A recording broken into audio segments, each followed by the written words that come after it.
Cordial saludo, me presento. Mi nombre es Daniel Steven Echeverry Pulido.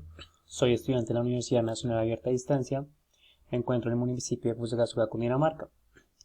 A continuación vamos a presentar la fase 2, Teoría de la Personalidad, del curso de Personalidad a cargo de la tutora Sonia Mayerly Castro. Bueno, vamos a presentar la introducción. El presente trabajo se realizó con el fin de identificar las diferentes teorías que abordan la personalidad, reconociendo que la personalidad es una característica individual, haciendo a todas las personas diferentes. Esta la adquirimos desde el momento en que nacemos, concebida a través de la herencia, y la desarrollaremos conforme pasen los años, con las vivencias y las experiencias que adquiramos, resaltando como cada una de estas teorías hacen parte de nuestra vida cotidiana y los avances y aportes que sus exponentes han brindado a lo largo de la historia de la personalidad. Los objetivos: comprender y analizar todos los modelos de la psicología de la personalidad. Segundo, identificar cada una de las teorías y los aportes realizados por sus autores. Tercero, aprender y poner en práctica cada una de las teorías, las cuales son necesarias e importantes para mí como estudiante y futuro psicólogo. Cuarto, aclarar diferentes dudas sobre la personalidad y obtener ideas claras sobre las teorías que abarca. Bueno, empezando con las teorías, vamos a empezar a analizar la teoría biológica de la personalidad. Listo, entonces,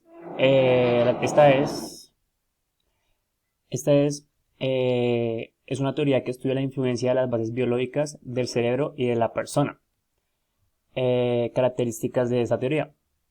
Los factores que integran la persona permiten que al organismo reaccionar de diferentes maneras a la estimulación ambiental a partir de respuestas conductuales. Otra de estas características es que estudia la personalidad desde bases netamente biológicas. Factores de esta teoría.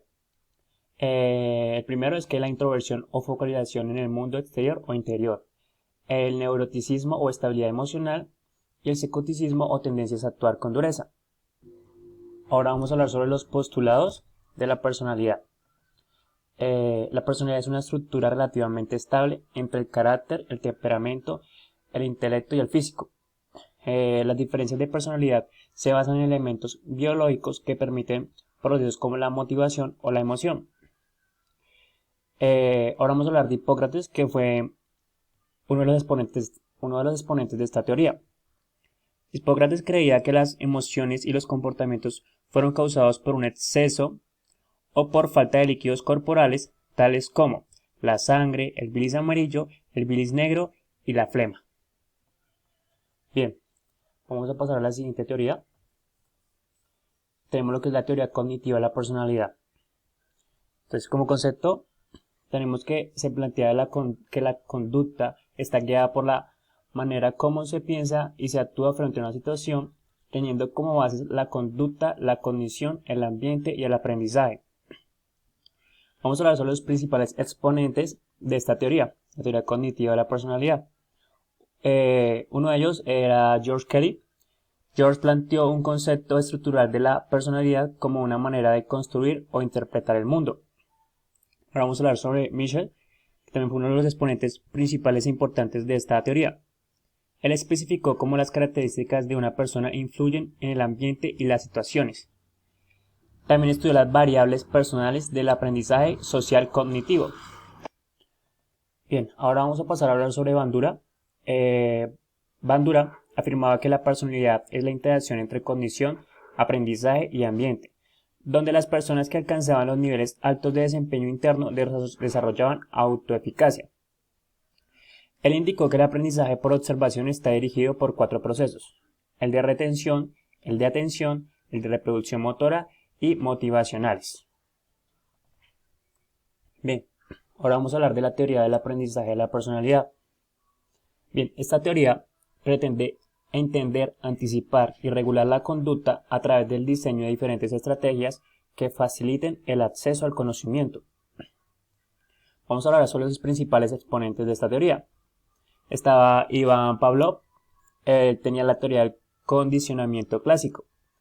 Con esta planteó a través de un caso con su perro, a quien le enseñó que cada vez que sonaba una campana llegaba el momento de la comida. Bien, entonces continuemos con Skinner, con su teoría del condicionamiento instrumental. En esta teoría dejó patente que los refuerzos que se utilizan son capaces de conseguir y formar un comportamiento determinado y también de mantenerlo. Otro de los exponentes de esta teoría era Edward. Edward implementó las leyes del aprendizaje y que estas leyes están directamente relacionadas y se pueden aplicar juntas. Una es la ley de repetición, la otra es la ley del efecto y la ley de ejercicio. Edward también implementó el control del aprendizaje. Él insistió que los educadores deben tener en cuenta ciertos factores que mejoren el buen resultado del aprendizaje. Uno de ellos es la ausencia de preocupaciones, la atención, la significación y sentido, el interés por mejorar y el interés en el trabajo. Bien, pasaremos a lo que es la teoría humanista de la personalidad. Esta teoría consideró que las personas son responsables de sus propias actuaciones y por ende de las consecuencias que les sobrevienen. Los exponentes principales de la teoría, uno de ellos era Carl Rogers. Para Rogers, los seres humanos construyen su personalidad cuando se enfocan en metas positivas. Rogers también defendió la libertad experiencial de yo soy el único responsable de mis propias acciones y sus consecuencias. Otro de los principales exponentes de esta teoría era Abraham Maslow. Maslow formula en su teoría una jerarquía de necesidades humanas y defiende que conforme se satisfacen las necesidades más básicas, los seres humanos desarrollan necesidades y deseos más elevados. Por eso él creó lo que es la pirámide de Maslow, donde abajo se encuentran las necesidades básicas fisiológicas. Entre estas necesidades están como respirar, el alimento, el descanso y la salud. Luego se encuentra en la pirámide lo que es la necesidad de seguridad, donde está lo que es el empleo, la seguridad física, lo familiar, los recursos, la protección, lo moral. Luego sigue lo que es la necesidad de afiliación o de pertenencia.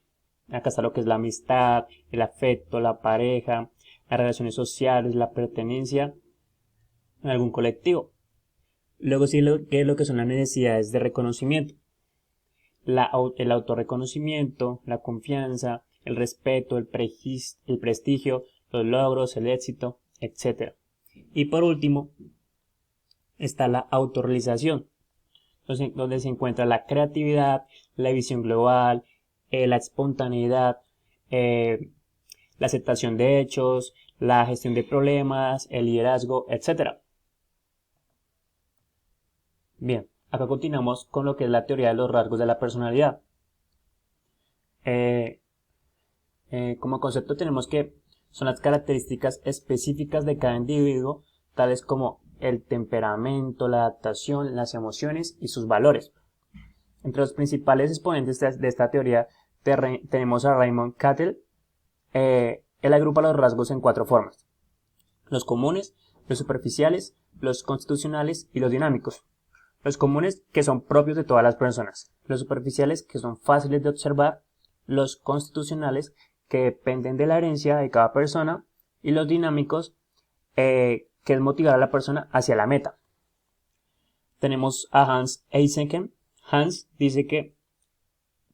definió lo que es la personalidad como una organización estable y perdurable de carácter, el temperamento y el físico de la persona. Otros 2 exponentes principales de esta teoría es Goldenberg y McLeod, que propusieron 5 grandes factores de la personalidad, que es la extraversión, la amabilidad, la responsabilidad, la estabilidad emocional y la apertura de la experiencia. Bien, continuando con estas teorías de la personalidad, tenemos lo que es la teoría psicoanalítica. Esta teoría hace hincapié en la importancia de los motivos, emociones y otras fuerzas internas. Entre sus principales exponentes tenemos a Alfred Adler. Alfred afirmó que se estimula el deseo de poder, de lo que nuestras reacciones y objetos suponen un sentimiento de superioridad. Uno muy importante, un exponente supremamente importante de esta teoría es Sigmund Freud. Freud estableció 2 niveles de conciencia. Uno es el preconsciente. El preconsciente se constituye por pensamientos, recursos y el aprendizaje. y el otro es el inconsciente, que se compone de experiencias desagradables y peligrosas. Freud también planteó que la personalidad se desarrolla en la medida que una persona logra los deseos sexuales durante el curso de su vida. Y él las planteó como etapas. Entonces está lo que es la etapa oral, la etapa anal, la etapa fálica, la etapa de latencia y la etapa genital. Bien, otro exponente de esta teoría es Erik Erikson. Eric afirmó que el desarrollo no se detiene en los 20 años, sino que dura desde la infancia hasta la vejez, o sea que tenemos un continuo desarrollo. Para Erikson, el yo es la parte de la mente que da coherencia a las experiencias específicas e inconscientes. Bien, vamos a hablar sobre las conclusiones. La primera es que todas las teorías de la personalidad en general manifiestan que el comportamiento es congruente a través del tiempo y de las situaciones. Según esta perspectiva, una persona agresiva tiende a ser agresiva en una amplia gama de situaciones y continuará siendo agresiva de un día a otro o de un año a otro. Este comportamiento constantemente agresivo es una prueba de la existencia de un rasgo de la personalidad subyacente de la agresividad o de una tendencia hacia ella. Segundo, se concluyó que la personalidad la construimos mediante unos modelos que nos brinda nuestro entorno y con unas metas trazadas, donde puede ser modificada y mediante un aprendizaje lograr unos objetivos. Cada sujeto es como desea ser, jugando un papel muy importante el modelo biológico, ya que el comportamiento del temperamento influye en el moldeamiento de la personalidad. Bien, estas son las referencias que utilizamos para el desarrollo de este trabajo y de este video. Espero sea de su agrado. Muchísimas gracias por su atención.